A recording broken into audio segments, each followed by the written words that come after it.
Hey there. Thank you very much. I appreciate you. Thank you. I was going to see, first, could you share a poem quickly?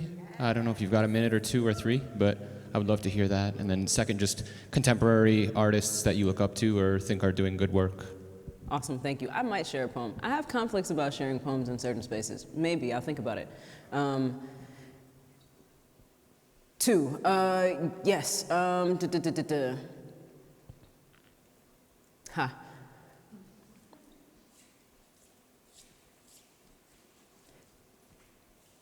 A really close friend of mine is probably also one of my favorite contemporary artists right now. And they always do that little thing that I just did, which is probably why they came to my mind first. But Dinez Smith is a queer, HIV-pos, black writer from St. Paul, Minnesota. Also, arguably one of the most famous living poets, period, and also like decorated. So like youngest person to win the British blah, blah, blah, Lambda Literary Award, McKnight Fellow, shortlisted for a National Book Award, and a homie, but also like a really, really honest writer who is technically savvy. And I have been able to watch them grow in their truth-telling from like, you know, one of the things, sort of like a pedagogical thing that we talk about at True Art Speaks when we're working with young people all the time is like, it's so cool to start with this I, to like mine, you know, yourself and your own experiences for the work that you're sharing with the world. And then we try to move folks into the larger we. So it's about personal and social transformation. And I've watched Dinez do that since we were children. So their new book, which will be coming out with Grey Wolf Press in August, is so much about like the outer world. And you know, their last book that was short-listed was really like, it was like an I and we. It was like, hey, I'm queer, HIV positive, here's what I'm thinking about. You know, one of our homies took his life, like really wrestling with those things and thinking about the I and we in that. But this next book is, so anyway, Dinez Smith, because I really love, if you look at someone's catalog, looking at that trajectory, I love that. Saul Williams. I still like Willie Perdermo, he's an OG, but I like Willie Perdermo's work in terms of like a bilingual cultural approach to the think thing. Mark Bamuti Joseph. I do like Bamuti's work. Who else? Hugh Min Win. I love Hugh's work.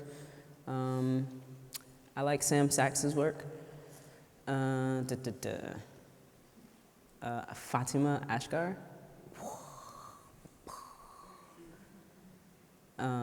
Yeah.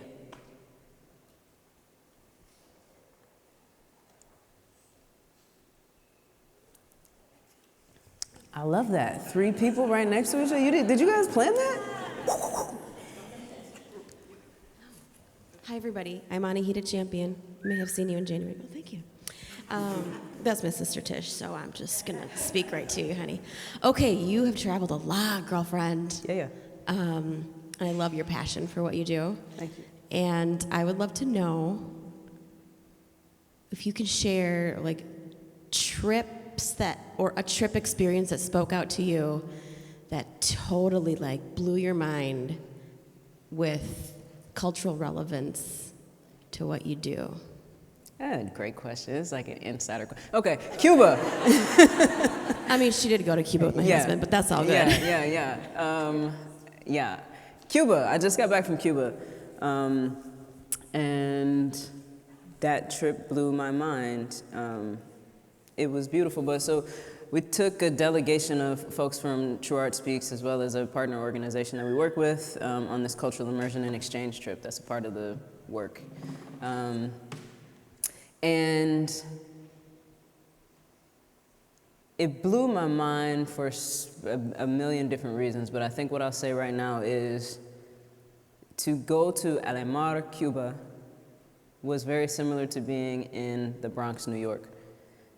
Thinking about the innovation in terms of hip hop and the voice that it gave to a people who had otherwise not seen themselves. So let's talk about innovation first. Let's talk about the fact that in order to receive and hear hip hop, they had to like steal and like figure out how to get to the right radio frequency in Miami to hear this music. And that they were not able, so hip hop started in 1973. They weren't able to actually get any of the radio activity around hip hop music until the mid 90s.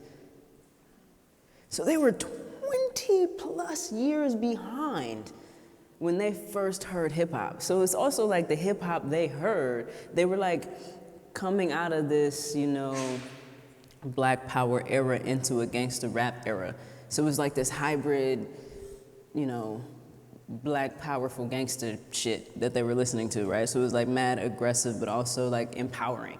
And from the lips of one of the pioneers there, what he was saying, so his story is that he's consented to me sharing, is that prior to hearing hip hop for the first time, he had a daily practice of putting a clothespin on his nose to make his nose more like white people. That they had never, ever, as like a Black Cuban, seen anyone that looked like them do anything great on the island. So what hip hop did for Black Cubans is validate their existence, right? And like that, and then to go to the city, the borough, the province, where it started on the island, and to see the project tenements that are so similar to the projects in New York, where this whole thing started, blew my mind, right? Just absolutely. So anyway, there's so much more that I could say about Cuba in terms of the economics and the food and the desperation and like the idea about equality and like when that works, when that doesn't work, the ration cards, et cetera. And I'm here in the context of art and creativity. So the art and creativity answer is like that this art really does, hip hop really does and has given life in a global context. And part of our work traveling the world to do these cultural exchange experiences, specifically in the context of the African diaspora, is to affirm that this art and cultural practice that not only America is trying to silence, but also the Cuban government has tried to silence, right? It is the thing that has given Black people hope everywhere. It is the thing that has given them, you know, a space to speak about their political and social aspirations everywhere. And everywhere, folks have tried to stop it or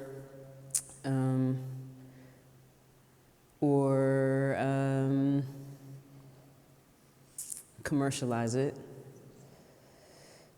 in this way to minimize its ability to be this major form of media and communication for marginalized groups.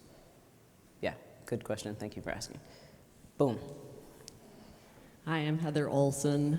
Thank you, Tish, for everything you've been saying that's so honest and transparent. Thank you. I've been reading, of course, about all the physical land structure changes proposed for Rondo over the last couple of years. I've seen models of land bridges, and now they're talking about closing 94, and I'm just curious as to what your vision might be for that area. Oh, man. Oh, man.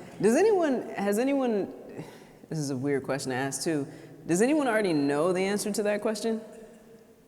Okay, great. So, I have been one of the loudest people in the community against that land bridge. I think the land bridge is the worst idea for our community. It is absolutely terrible. So I do not want to see that happen. Yeah, yo, because we don't need more corporations in the hood. And we don't need other, like, you know, part of the, I'm also a community. Who asked that question? Can you say why? I want to look at you. Boom. Okay. Part of the thing is, like, as a trained community organizer as well, I did, you know, I went to school, I didn't mention, whatever, I went to college and whatever, all the things, and then community, trying to speak, whatever. So part of the thing is community listening sessions. When you are, you know, proposing something on behalf of a group of people, it might be good to actually listen to them. right? And God, this is being filmed. I've done this already, but I'm like back in this place. Like, I remember 4 years ago when I was doing this shit and it was on camera and it was like, you hate us. And I'm like, I don't fucking hate you, I hate the idea. So I'm an activist also. And I did, before speaking out against, Reconnect Rondo, which is the primary group behind the land bridge specifically, and they're a Black-run, Black-led group, and there are a bunch of Black elders on the board of said group, right? So the intercommunal politics of speaking out against like a group of Black elders from a community that you've grown up in, and there's all the generations of the wah, wah, wah. You're like, you're a hater, Tish. And I'm like, no, I'm not. They didn't do the research in the community to see if folk wanted a land bridge and how that would impact them in terms of their taxes, in terms of our physical health, right? So part of like what is known to be true about folk dredging up things in historically Black communities is like all the friggin', toxic chemicals in just the soil alone, right? And their research didn't think about that. That's one piece that I have some tension with, right? Back then, I don't know where they are now because I'm like, I would like some peace in my life, right? Had to take a break. But in 2020, when I was speaking out against this in 2020 and 2021, very publicly, their research they had not convened community to ask if they wanted the land bridge. Real problem with that. They had not done the research to find out, about the soil, the chemicals, what would be the detriment of tearing all that shit up and building a land bridge or a land cap? What would be the impact of putting houses on top of a land bridge? So like senior housing was one of the big things they wanted to put on that land bridge. And what would the impact be of the vibrations of folk, semi-trucks and traffic and et cetera? What about the fumes? One of the things we know now is that, and knew then, is that Black folks, specifically young Black people, we have the highest rate of asthma in that neighborhood because we live right off of the freeway and have lived right off of the freeway since it was built, right? So like the kids at Maxfield, I think the number was like 83 or 93% of the students at Maxfield have asthma and have had asthma, and most of them look like me, right? So just shit like that I just I'm like, what are you doing right now? And the desire to just make a bunch of commercial and corporate spaces. So like, we want to bring Apple in, we want to bring a Starbucks in, and that is not for us. That's not for us, right? Also, what at the time, I think it was like it was an egregious price, like millions and millions of dollars, like $500,000 for this project. And the folks who originally lost their homes were not in a plan to receive any of that money, no benefits, no like first right to return. None of that was in the conversation when I began speaking out about this, right? So to put $500,000 into a community that once was 80% Black and is now, in terms of ownership, once had more than 80% ownership and is now at a place where there's less than 15% ownership, and no right to return as a part of this, even if we're on a shitty land bridge that, we fucking have vertigo, our kids are born with vertigo, but we don't have the right to even have vertigo because we're vibrating every night. That seems not very thoughtful to me. And again, I don't know how their ideas have developed because I needed peace in my life. I know this is gonna be an unpeaceful thing, but that's part of why. Yeah, for sure. Yes and yes, and I don't know how much time we have, but we have boom. My name is Anna Faro Henderson. I'm a writer. Thanks for coming today. Thanks for having me. And my question was, I was wondering how you think about humor and using humor and the role of humor in poetry. Yeah. Did you see the coffee? Did you see the coffee that says regular and also regular? Shout out to you. I'm like, yes, humor. I think humor is amazing. And humor, that's my jam. So, yes, we need humor. I believe that you have to laugh to keep from crying. I believe that, there are tools, tricks, and devices to pull people into whatever you're doing, right? Like as a public speaker, I know that sometimes I have to open up my body so everyone feels included. And sometimes I have to go right back here to make you understand that I'm talking to you. So I think humor is another one of those devices that we can utilize in our work to increase audienceship. I love humor. Thank you for asking. Boom, boom. Let's run it. Hi, I'm Stephanie. I was just wondering, you talked a bit about community and your family. How did they support and what did they think about your professional journey? Like, did you come out young and say, I'm going to be a poet when I grow up, and have them, I know my family, when I talked about creative pursuits as a job, they're like, have a backup plan. I was raised by my grandparents. My grandfather was always down. So he was a member of the Black Panther Party for Self-Defense. So, I think he was always like, whatever your dream is, do you, to all of his children and grandchildren, because he was a member of the Black Panther Party for Self-Defense. I'm sure his mom was like, what are you doing? I don't know, because I never asked her. But, so he was always down. My grandmother, for years, was like, okay, but also, you'd be a great professor. Don't you want to be a professor? All right, are you going to be a professor? So she's always been that person.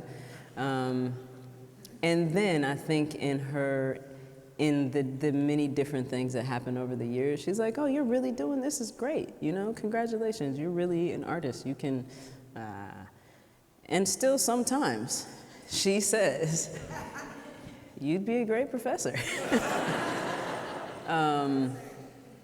Yeah, there's such a misunderstanding around one's ability to thrive as a creative. And also, no diss to my aunt, but we talk about this. My True Art Speaks received a Cultural Treasures Award, which was an award of $500,000 in 2020 from the Ford McKnight Foundation and Jerome Foundation. And there was my aunt, that was the first time, and I did a TED Talk, so I think she may have come to my TED Talk, maybe, but that was before 2020, so she may have come to my TED Talk. But when we received that award and there was this big write-up in the paper or whatever, she was like, oh yeah, maybe, yeah, how can I? And I was like, it's been 14 years, homie, what do you mean? So I don't think that people understand that one can thrive as an artist or thrive in the arts and culture space and field. So there's also work that, I'm doing nationally to help people understand that, and also to seed the field, because, yeah, it's important.